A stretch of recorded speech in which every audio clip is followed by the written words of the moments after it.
Hello student, welcome my YouTube channel. आज की video में हम डिस्कस करने वाले हैं torch infection during pregnancy. So let start the video. Torch syndrome stand for a group of infectious disease. Torch syndrome जो होता है वो ग्रुप ऑफ इन्फेक्टियस डिजीज़ होता है that can cause some serious problem for unborn baby of a pregnant woman. TORCH infection क्या होता है? ये ग्रुप ऑफ डिजीज़ होता है एंड ये सीरियस प्रॉब्लम कॉज कर सकता है प्रेग्नेंट वुमन के अनबॉर्न बेबी में। It includes T for toxoplasmosis, O for other agents such as HIV, varicella, rubella, C for cytomegalovirus and EH for herpes simplex। एक बार हम फिर से देखेंगे टॉर्च इन्फेक्शन ड्यूरिंग प्रेगनेंसी क्या होता है। Torch syndrome stand for a group of infectious disease. Torch syndrome जो होता है एक ग्रुप ऑफ इन्फेक्टियस डिजीज़ होता है that can cause some serious problem for unborn baby of a pregnant woman, जो कि एक प्रेग्नेंट वुमेन के अनबॉर्न बेबी में सीरियस प्रॉब्लम कॉज कर सकता है। It includes T for toxoplasmosis, O for other agents such as HIV, varicella, etc, और for रूबेला, C for cytomegalovirus and H for herpes simplex। Next है this infectious disease. These infectious disease may transmit from the pregnant woman to her fetus and may cause certain serious birth defect। These infectious disease, ये जो infectious disease है may transmit pregnant woman to her fetus।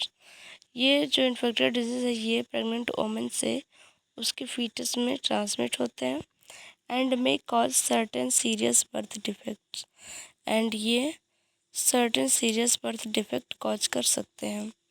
First one है toxoplasmosis. Toxoplasmosis is a rare disorder. Toxoplasmosis जो होता है एक rare disorder होता है and is caused by intracellular protozoan parasite toxoplasma gondii. ये इसका जो कॉजेटिव एजेंट होता है, टॉक्सोप्लाज्मोसिस एक रेयर डिसऑर्डर है एंड इसका कॉजेटिव एजेंट जो होता है intracellular protozoan parasite toxoplasma gondii है। For human beings primary source of infection. Human beings में प्राइमरी सोर्स ऑफ इन्फेक्शन क्या होता है? Use of under cooked meats. Under cooked meats को यूज करने से टॉक्सोप्लाज्मोसिस होने के चांसेस होते हैं। मीन्स जो मीट होता है उसको अगर प्रॉपर कुक नहीं किया गया तो उसको यूज से टॉक्सोप्लाज्मोसिस हो सकता है। Careless handling of the cat faeces. Cat faeces को केयरलेस हैंडलिंग करने से भी होता है। मीन्स कैट की पोटी को केयरफुली अगर डिस्कार्ड नहीं करते हैं तो ऐसे कंडीशन में टॉक्सोप्लाज्मोसिस होने के चांसेस भी होते हैं। नेक्स्ट है it can also be transmit through contaminated water. Toxoplasmosis जो होता है कंटामिनेटेड वाटर से भी ट्रांसमिट होता है। नेक्स्ट है मटेरनल सिम्टम्स।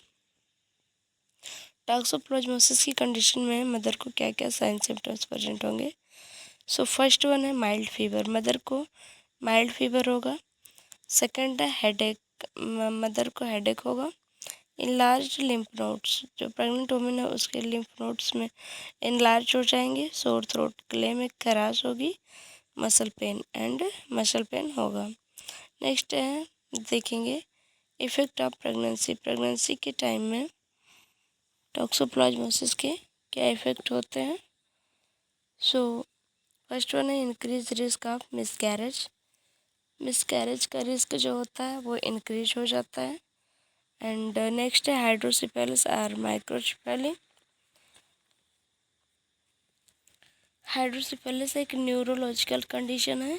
इस कंडीशन में क्या होता है, बच्चों के हेड मतलब जो बच्चा है एंड जो बेबी है उसके हेड में CSF का सेरिब्रो स्पाइनल फ्लूइड का एक्युमुलेशन हो जाता है एंड बच्चे के सिर का साइज इनलार्ज हो जाता है।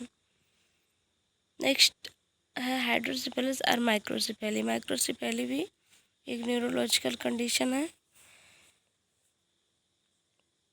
इस कंडीशन में भी बच्चे का सिर उसके शरीर एंड एज की अपेक्षा काफ़ी छोटा होता है।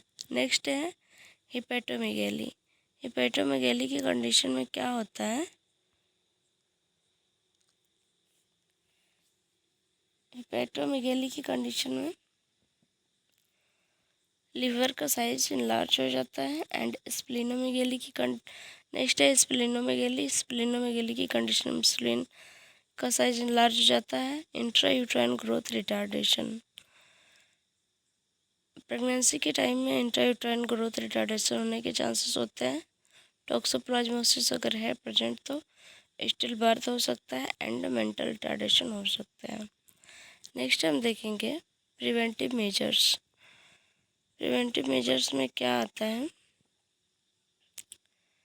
टॉक्सोप्लाज्मोसिस से प्रिवेंट करने के लिए हम क्या avoid to use under cooked meats. Under cooked meats को हमें अवॉइड करना चाहिए। Proper hand washing after cleaning or scooping of cat faeces. जब भी हम कैट की फीसेस को डिस्कार्ड करते हैं तो उसके बाद हमें प्रॉपर हैंड वॉशिंग करनी चाहिए। इससे टॉक्सोप्लाज्मोसिस से प्रिवेंट रह सकते हैं या फिर कर सकते हैं। इसका ट्रीटमेंट क्या है? Antibiotic therapy is used. Toxoplasmosis की कंडीशन में एंटीबायोटिक थेरेपी को यूज कर सकते हैं। एक combination of pyrimethamine and sulfadiazine is used. Pyrimethamine and sulfadiazine को यूज कर सकते हैं। नेक्स्ट है it is helpful in preventing transmission of the disease from the woman to her fetus. It is helpful in preventing transmission of the disease. ये पैरीमिथामाइन या फिर सल्फाडाइजिन क्या होता है? ये ट्रांसमिशन से प्रिवेंट कर सकता है of the disease from the woman to her foetus.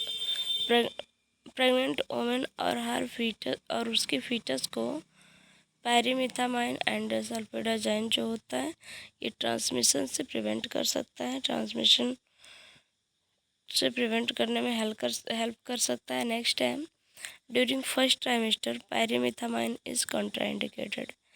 यदि प्रेगनेंसी का फर्स्ट ट्राइमेस्टर चल रहा है तो पैरामिथामाइन जो होता है कॉन्ट्राइंडिकेटेड हो सकता है। So spiramycin is recommended in instead of this. यदि फर्स्ट ट्राइमेस्टर चल रहा है तो पैरामिथामाइन ना चला करके स्पायरामाइसिन हम रिकमेंड करते हैं। नेक्स्ट है rubella. Rubella is a contagious viral disease. Rubella जो होता है कंटेजियस वायरल डिजीज़ है। It is also known as German measles. इसको जर्मन मेजल्स के नाम से भी जाना जाता है। It is caused by an RNA virus of the toga virus family. इसका जो कॉजेटिव एजेंट होता है RNA virus toga virus family है। This infection affect the skin and lymph nodes mainly. Rubella जो होता है ये mainly skin and lymph nodes को अफेक्ट करता है। It is transmitted by mainly droplet infection.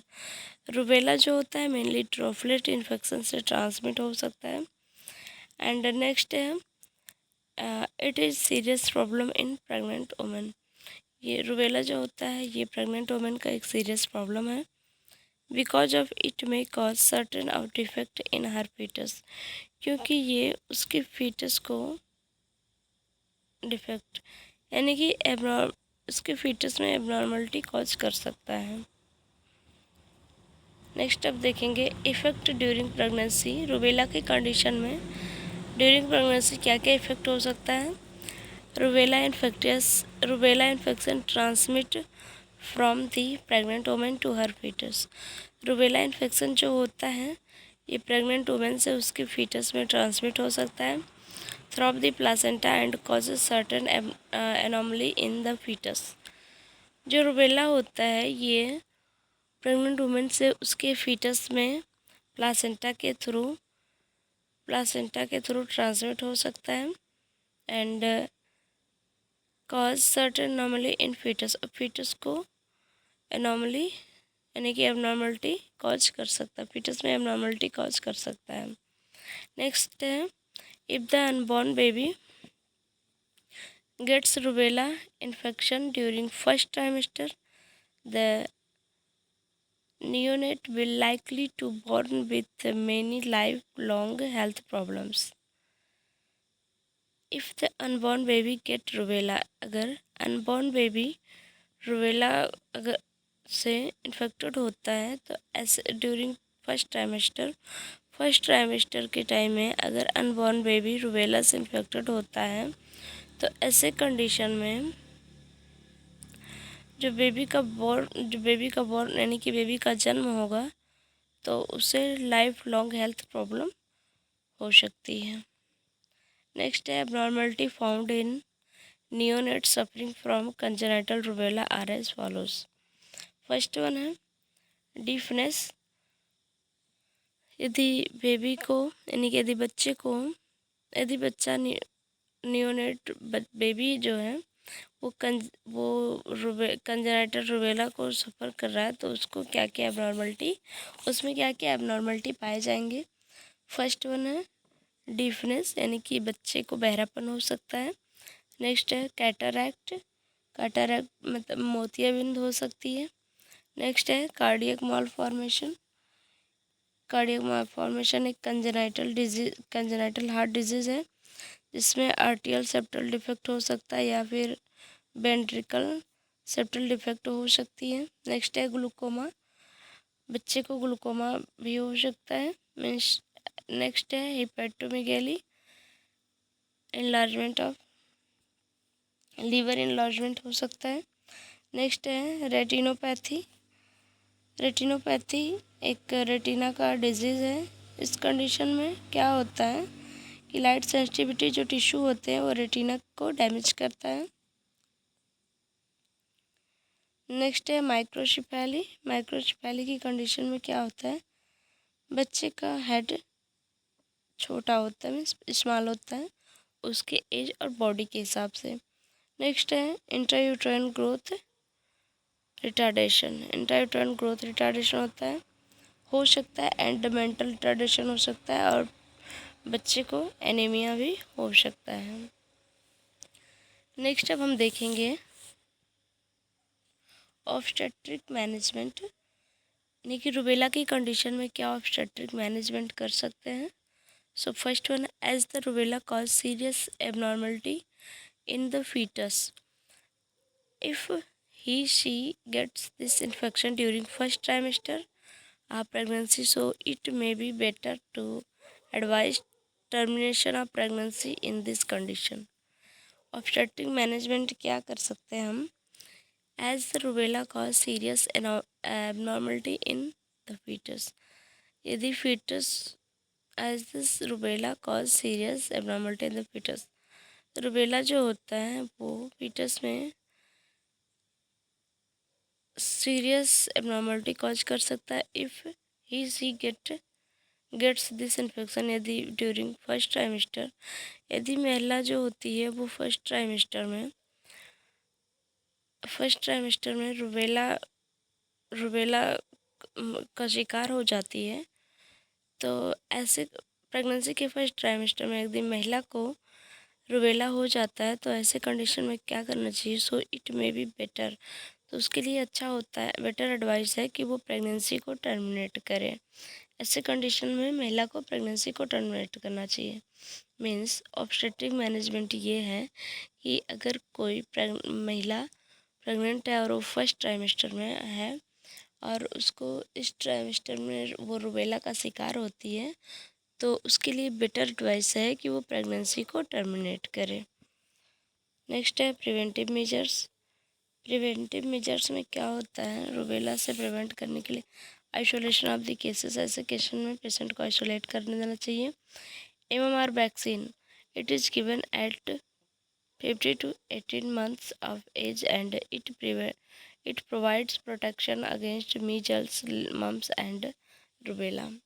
MMR vaccine जो होता है 15 से 18 मंथ की एज में प्रोवाइड कर देना चाहिए अगेंस्ट मीजल्स मम्स एंड, ये जो होता है ये मीजल्स मम्स एंड रूबेला से प्रिवेंट करता है।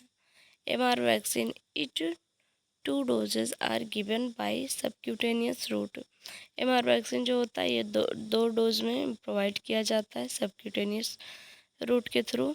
First dose at 9 month of age, whereas second dose at 50 to 18 month of age। First dose जो होता है वो 9 month में प्रोवाइड कराया जाता है एंड सेकेंड डोज 15 से 18 मंथ में दिया जाता है। नेक्स्ट है cytomegalo virus infection. C for cytomegalo virus infection. Cytomegalo virus is a herpes virus. Cytomegalo virus जो होता है एक herpes वायरस है which is a DNA type. ये DNA टाइप है। It is found in saliva, semen, urine, breast milk, cervical secretion etc। ये जो cytomegalo virus जो होता है स्लाइबा में पाया जाता है, semen, urine, breast milk, cervical secretion में पाया जाता है। नेक्स्ट अब हम देखेंगे mode of transmission. Cytomegalo virus जो होता है ये कैसे ट्रांसमिट हो सकता है। सो फर्स्ट वन है by sexual intercourse. Sexual intercourse के द्वारा साइटोमेगेलो वायरस जो होता है ये ट्रांसमिट हो सकता है। By droplet intercourse, droplet intercourse के थ्रू ये साइटोमेगेलो वायरस ट्रांसमिट हो सकता है। By direct contact such as kissing, किसके थ्रू यानी कि सलाइबा के थ्रू भी साइटोमेगेलो वायरस ट्रांसमिट हो सकता है। From infected women to her fetus through the placenta. Pregnant women में प्लासेंटा के थ्रू उसके फीटस में साइटोमेगेलो वायरस इन्फेक्शन हो सकता है।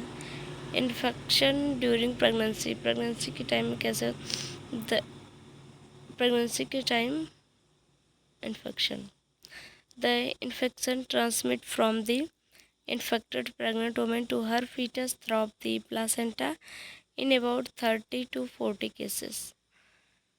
प्रेगनेंसी के टाइम में प्लासेंटा के थ्रू उसके फीटस में प्रेगनेंसी के टाइम प्लासेंटा के थ्रू प्रेग्नेंट वुमन के फीटस को 30 से 40% ये अफेक्ट कर साइटोमेगेलो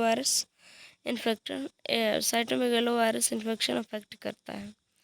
मीन्स प्रेगनेंसी के दौरान क्या होता है, जो प्रेग्नेंट वुमन होती है उसके प्लासेंटा के थ्रू उसके फीटस में साइटोमेगेलो वायरस 30 से 40% केसेस में ट्रांसमिट हो जाता है। नेक्स्ट है cytomegalo virus infection in A unborn baby cause following problems. Cytomegalo virus infection जो होता है अनबॉर्न बेबी में क्या क्या फॉलोइंग प्रॉब्लम्स कॉज कर सकता है। फर्स्ट वन है लो birth weight baby. Cytomegalo virus infection जो होता है ये बेबी में कुछ सीरियस प्रॉब्लम कॉज कर सकता है, जैसे low birth weight baby and unborn baby chorioretinitis. Baby में कोरियोडोरिटिनाइटिस हो सकता है। ये एक ऐसा प्रॉब्लम है जो आँख के रेटिना एंड कोरॉइड पर इन्फ्लामेशन हो जाता है। कोरियोडोरिटिनाइटिस की कंडीशन में बेबी के आई के रेटिना एंड कोरॉइड पर इन्फ्लामेशन हो जाता है। स्प्लीनोमेगेली, बेबी का जो लीवर का साइज हो जाता है वो इनलार्ज हो जाता है। एंड थ्रम्बोसाइटोनिया हो जाता है। थ्रम्बोसाइटोनिया एक ऐसा कंडीशन है जिसमें ब्लड में प्लेटलेट्स की संख्या यानी कि ब्लड में प्लेटलेट्स की नंबर कम हो जाती है। इंक्रीज रिस्क ऑफ एबॉर्शन का जो रिस्क होता है वो इंक्रीज हो जाता है। नेक्स्ट है herpes simplex virus infection. herpes simplex virus infection is a virus of herpes family. herpes simplex virus infection जो होता है ये herpes फैमिली का एक वायरस है। नेक्स्ट है herpes simplex virus type first, herpes simplex virus type second. herpes simplex virus 2 type का होता है, फर्स्ट एंड सेकंड। HSV यानी कि herpes simplex वायरस फर्स्ट क्या होता है, it mainly associated with the infection of lips, mouth and face, means non genital herpes infection. HSV herpes simplex virus first क्या होता है, ये मेनली अफेक्ट करता है ये मेनली अफेक्ट करता है lips, mouth and face, means non genital herpes infection. Two type के होते हैं। फर्स्ट में क्या होता है कि mainly associated with the infection. इसमें क्या होता है फर्स्ट वाले में कि ये मेनली एसोसिएट्स मतलब कुछ नॉन जेनिटल ऑर्गन को ये अफेक्ट करता है, जैसे कि lips, mouth and face. Second HSV क्या होता है, it is associated with the genital lesions. ये जो होता है जेनिटल लीजन्स को एसोसिएट करता है, मीन्स इन्फेक्ट करता है। Thus it is clear that infection of reproductive tract. ये जो होता है ये रिप्रोडक्टिव ट्रैक्ट में इन्फेक्शन कॉज करता है। Type 2 HSV, it is transmitted by sexual intercourse and from infected pregnant woman to her fetus। HSV जो यानी कि HSV जो होता है ये सेक्सुअल इंटरकोर्स के द्वारा स्प्रेड होता है and from infected pregnant women to her fetus, और प्रेग्नेंट वुमेन से उसके फीटस में ट्रांसमिट होता है साइटोमेगालोवायरस।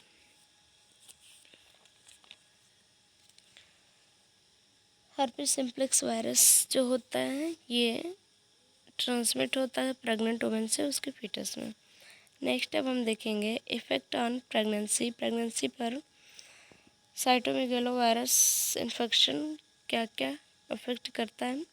सो HSV सेकंड जो होता है virus transmit from infected pregnant women to her fetus. HSV यानी कि हर्पिस सिम्प्लेक्स वायरस सेकंड जो होता है ये ट्रांसमिट हो सकता है प्रेग्नेंट वुमेन से उसके फीटस में प्लासेंटा के थ्रू।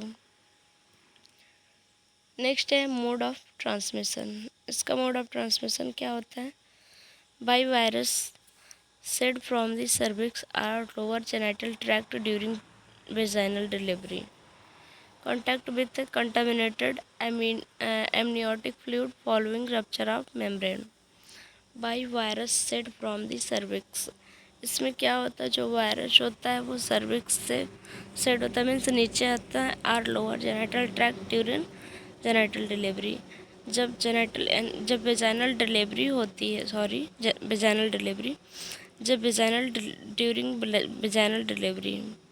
वेजाइनल डिलीवरी के दौरान हर्पिस वेजाइनल डिलीवरी के दौरान हर्पिस सिम्प्लेक्स वायरस इन्फेक्शन जो होता है वो सर्विक्स और लोअर जेनिटल ट्रैक्ट में सेड हो जाता है, मीन्स नीचे आ जाता है।